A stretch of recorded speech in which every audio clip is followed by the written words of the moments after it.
Darngood yarn again.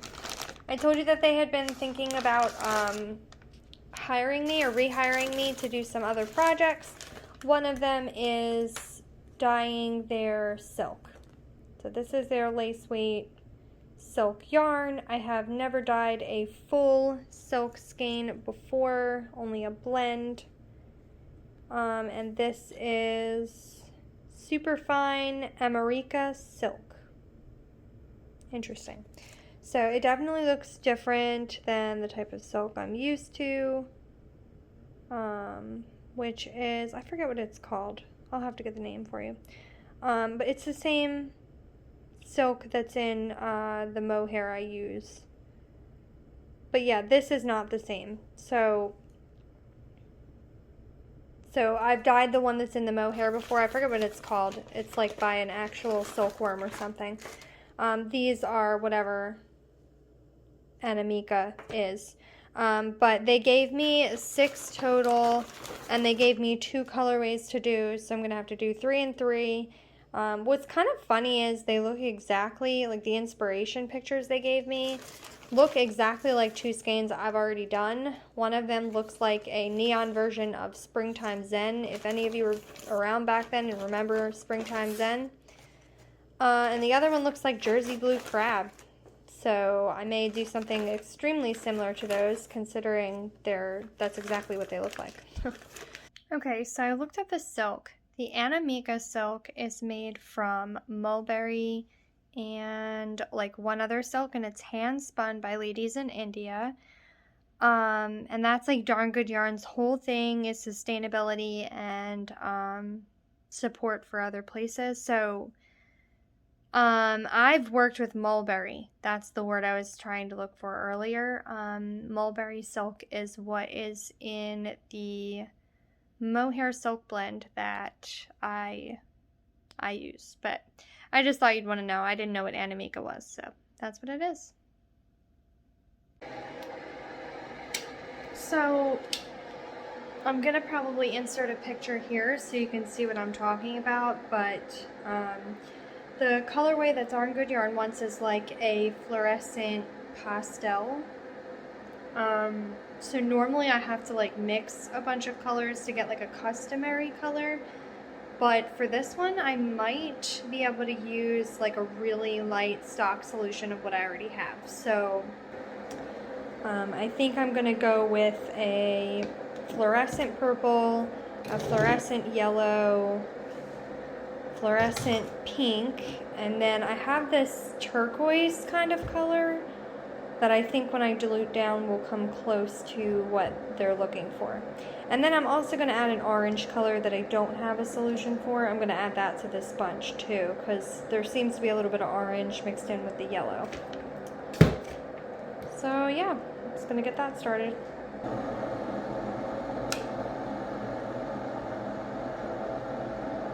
So I have my water boiling, and this is the silk that Darngood gave me. It's very strange, like it's so super soft that like you can't feel it. I just put it in a pitcher because I want it to be separate from the other yarn I have soaking on this side, because silk can lose its luster if you use too much acid. It also can't be heated a ton like the wool, the superwash wool can. So I kept it separate to adjust the acid levels, and I'll probably still use some of this water for the water bath so that the acid is kind of even throughout. But yeah, we're gonna get started. I'm going to mix up all the colors after the water boils because I'm out of these solutions, and then I will get started testing them.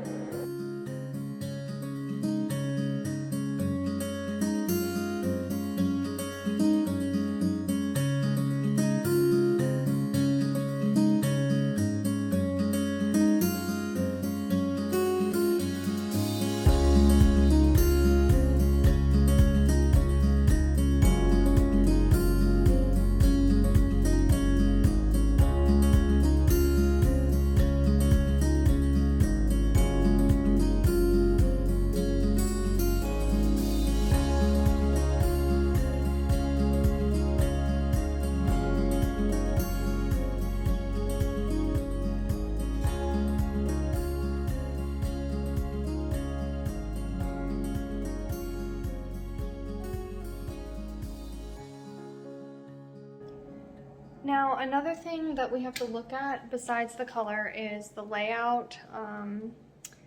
Darngood yarn kind of lets me get a little playful with how I arrange the color on the skein.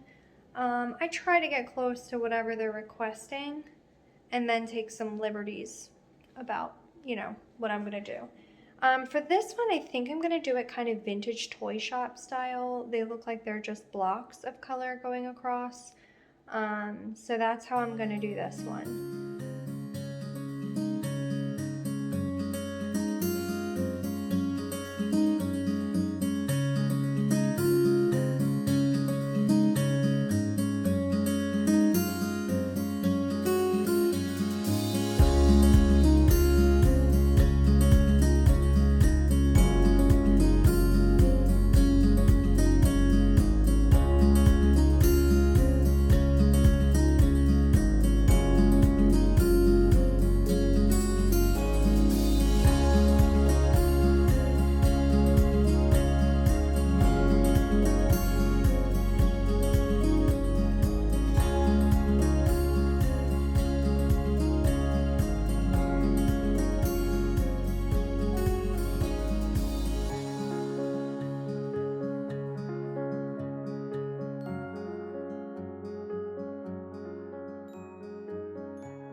So what I'm going to do is actually make large stocks of this, since I'm going to need a lot of water to dilute the colors.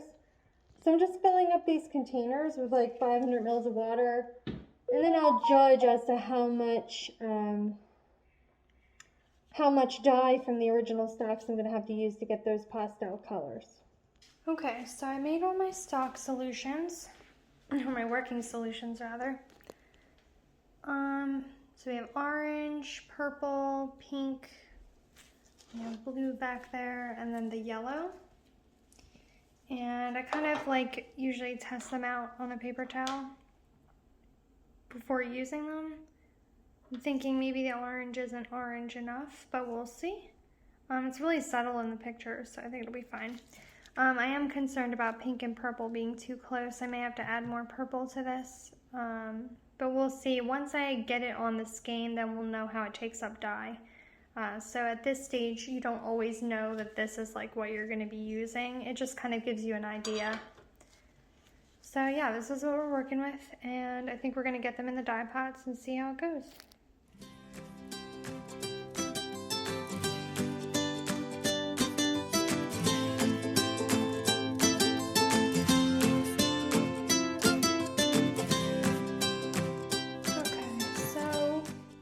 Looking at this, I may actually have to put more water than I thought I was gonna, because the silk doesn't really want to spread without it. You kind of need to have it spread out, otherwise things won't get dyed. So just gonna kind of try to spread it out a little here.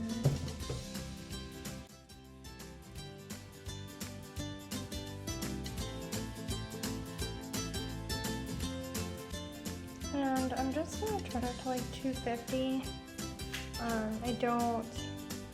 I don't want it to lose its luster, and I heard you have to keep it at a lower temperature, so I'm gonna let it come up gradually, more gradual than I would for the wool, and we'll come back and then color it.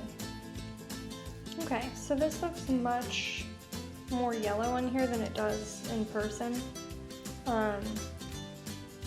But I went ahead and I added just a tiny bit of yellow like right over here, and it spreads a whole lot, meaning like if I just put it here it's gonna travel, probably because of the amount of water in the dye pot. But I think I'm gonna allow that and see how it goes, and I'm gonna apply the rest of the color now. Yeah, so I think the yellow is nice. Don't think I have to change anything about it. I didn't end up pouring it on because I was afraid if I poured we'd end up with like full yellow skeins, which could happen if it like spread really, really far. So I just kind of spooned it on for now. And And I'm gonna continue, I think, doing it that way. So there's a little bit of orange in this game, of the yellow.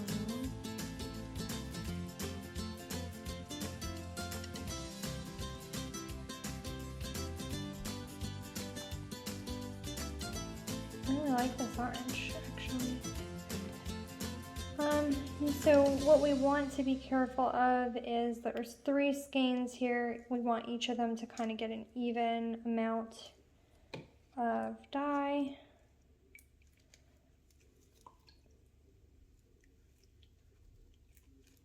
Okay.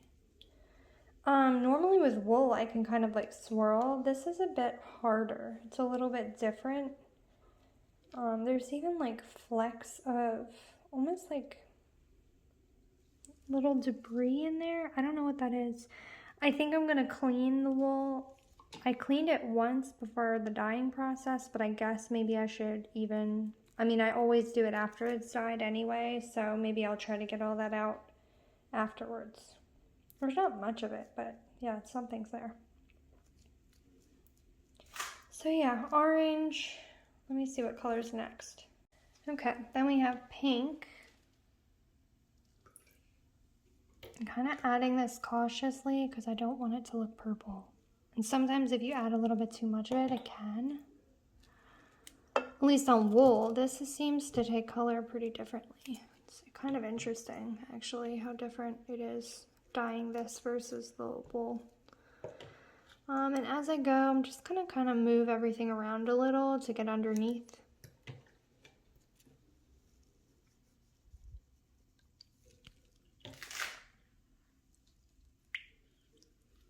Okay, so I'm gonna continue with purple and blue, and then I will, I'll cut back in here, okay?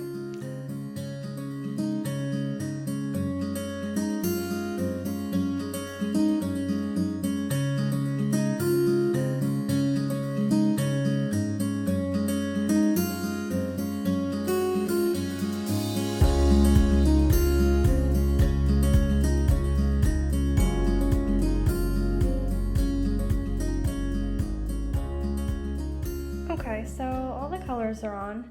I'm making sort of a gut call on whether I want to flip this now and dye the other side, or if I want to leave it and leave some of the white. There is some white in the picture. I'm just afraid it's going to be way too much white because none of the underneath of this is going to have dyed.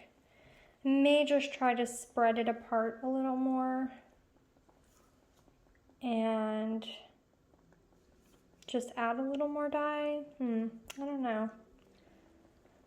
It's a dilemma.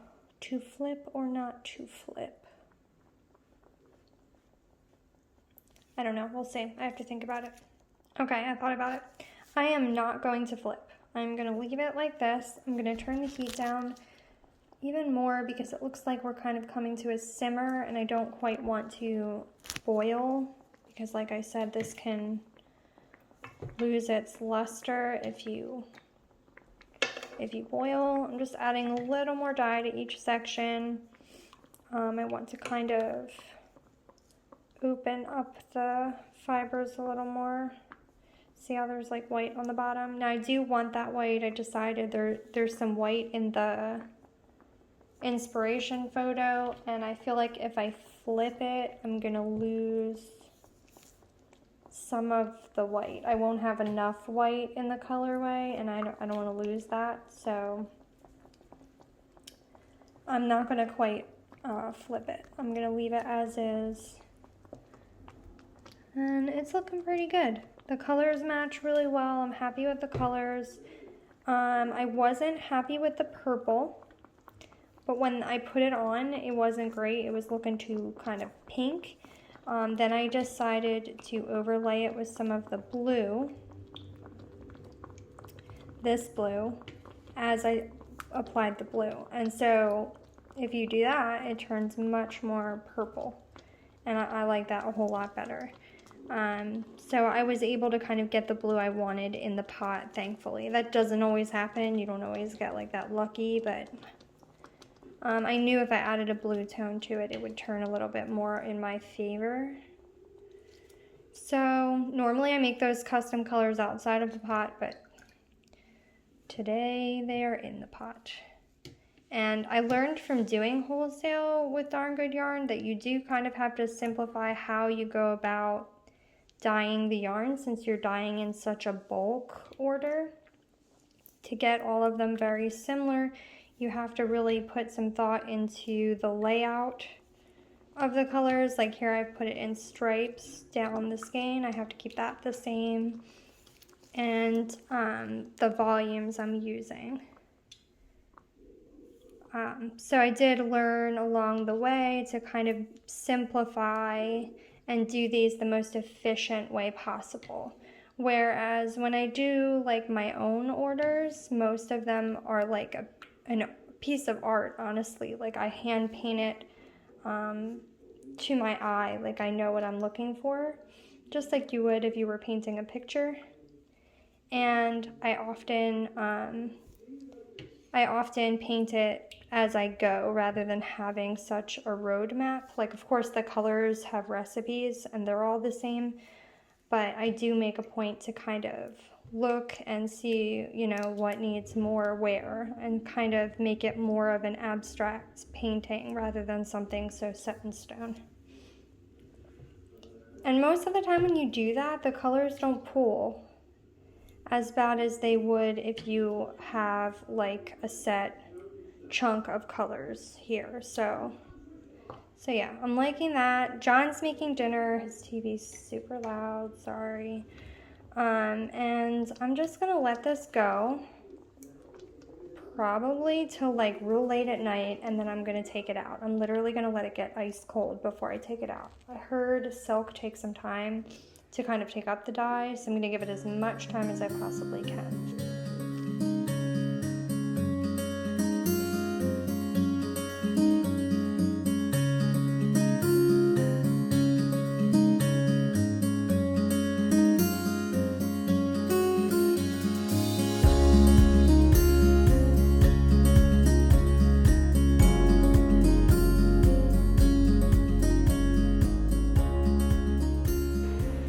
Okay, so, oh, sorry. So this is the neon colors. This is that blue, like turquoise and orange color for Darngood yarn. They're completely cooled now, so I'm just gonna get them out of the pots.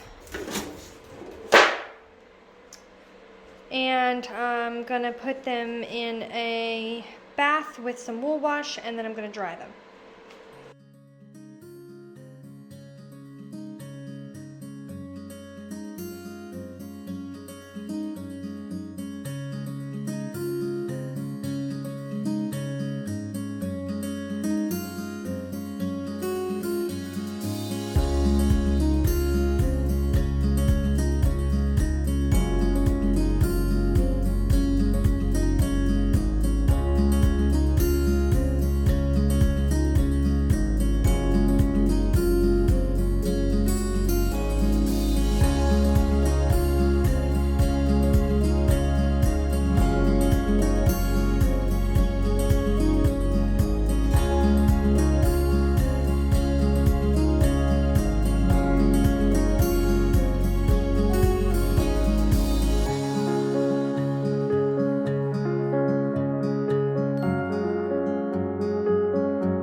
Hi guys, so I finished the silk.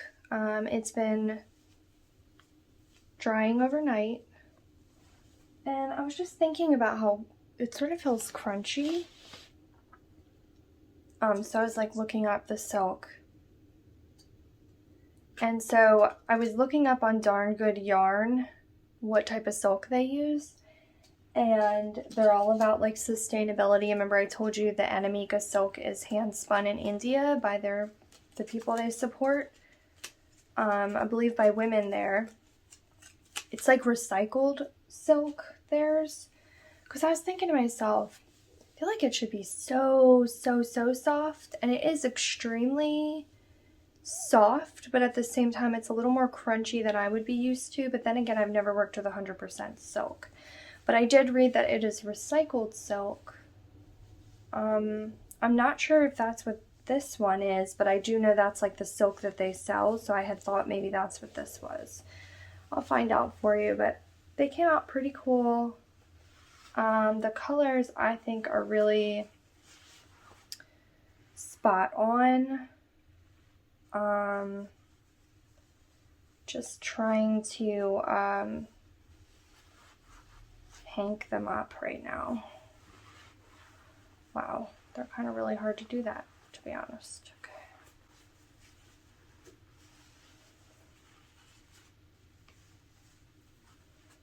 Yeah, so look, it's like the tiniest little hank ever.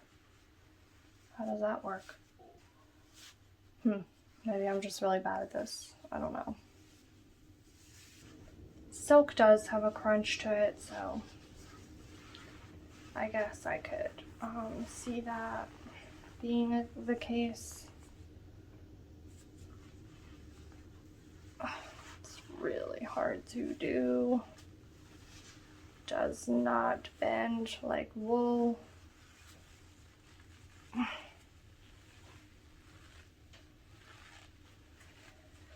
Oh, this is going to be fun to do a lot of, definitely.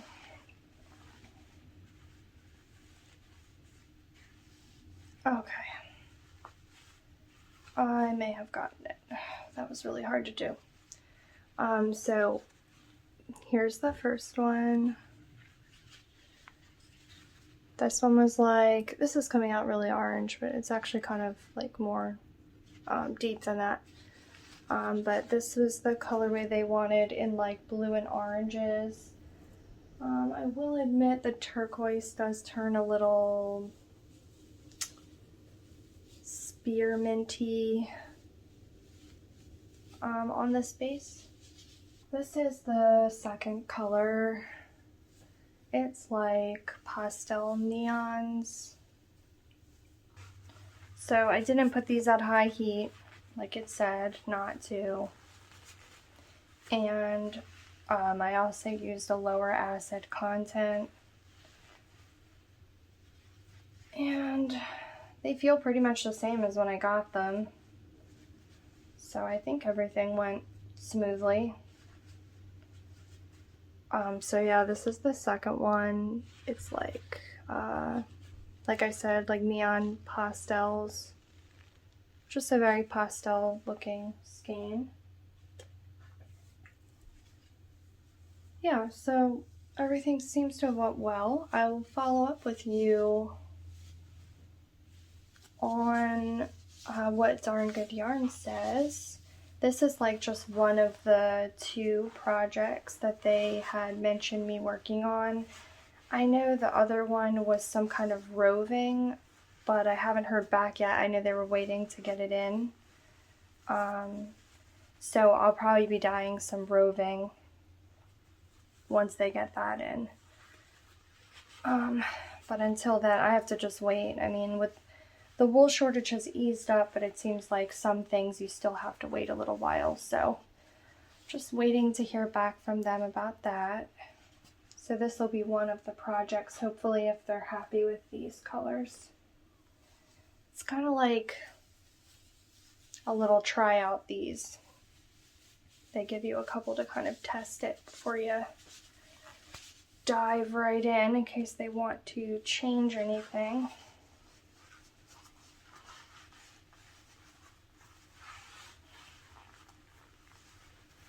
These are really difficult. I do not take this long to hank them up. This is very difficult. They're very tiny and they're very crunchy because silk is crunchy. Yeah, that's rough. See?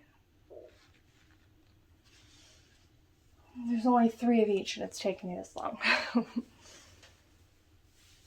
But you gotta do what you gotta do. Alright. Okay. So these teeny tinies are going out. And these teeny tinies are going out. I love this color. It's like the ocean. I'm going to take a photo shoot of them.